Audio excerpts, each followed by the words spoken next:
పుస్తకం గహన కర్మనోగతి అధ్యాయం 6. మన ప్రపంచ నిర్మాతలము మనమే. ఇప్పుడు అధ్యాయ వినండి. ప్రపంచము ప్రాణములేని వస్తువని ఒక దార్శనికుని అభిప్రాయము. దీనిని మనము ఎట్లు తయారు చేసేదము? జీవుడే చైతన్యము మరియు కర్త. ప్రపంచ తన్మహత్తా చేసి కొనినే దీంతోక తయారు చేసింది. మన ఎదుట సత్వరజ తమ అనేడు 3 గుణముల కలయిక ఉన్నది. ఎన్నికొనువాడు తన ఇష్టానుసారము దాని నుండి ఏ వస్తువన్నైనా ఎన్నికొనవచ్చును. తోటలో బురద, దుర్గంధము మరియు పూల సుగంధము ఉన్నవి. పురుగులు బురదలో చొచ్చుకొనిపోవును. ఈగలు దుర్గంధమును వెదకి బయటకి తీయును. తుమ్మదలు సుగంధము కలిగిన పూలపై చేరును. ప్రతివారికి తాము కోరుకున్న వస్తువు లభించును. తల్లి 6 రుచులు కలిగిన పదార్థము తయారు చేయును. పిల్లవాడు తన రుచిననుసరించి సంతోషముగా తినును.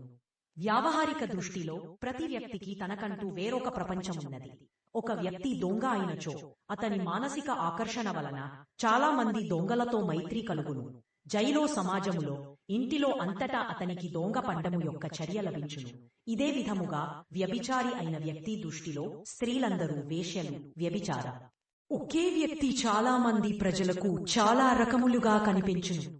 ఎవరికి అతని వలన ఎంత మరియు ఎటువంటి పని ఉండునో వారు అతని గురించి ఆ విధముగానే ఊహింతురు. తమాషా ఏమనగా మనిషి స్వయముగా కూడా తన గురించి అదే విధమైన కల్పన చేసుకొను. ప్రపంచము కొందరికి చెడుగా, కొందరికి మంచిగా నుండుటకు మన దృష్టిలోపలన చిక్కుయే కారణం. మనము మన దృష్టిని మార్చుకొనుటయే ఈ చిక్కు పరిష్కరించుకును రహస్యం. మీరు ప్రపంచమునందలి చీకటి అనగా తమోగుణమును చూచుట ఆపివేసి ప్రకాశమును అనగా సత్వగుణమును చూడును. అప్పుడు ఈ ప్రపంచము గౌరవపూర్ణముగా కనబడుటయే కాక ఒకరోజు స్వర్గముగా తయారగుట మనము చూచేదము. క్లేశము, కలహము యొక్క నిజమైన కారణము చాలా తక్కువ. ఆత్మవికాసము కొరకు ఇతరుల అభివృద్ధికి ప్రయత్నము చేయుట ప్రతి ఉన్నతమైన ఆత్మ యొక్క కర్తవ్యం.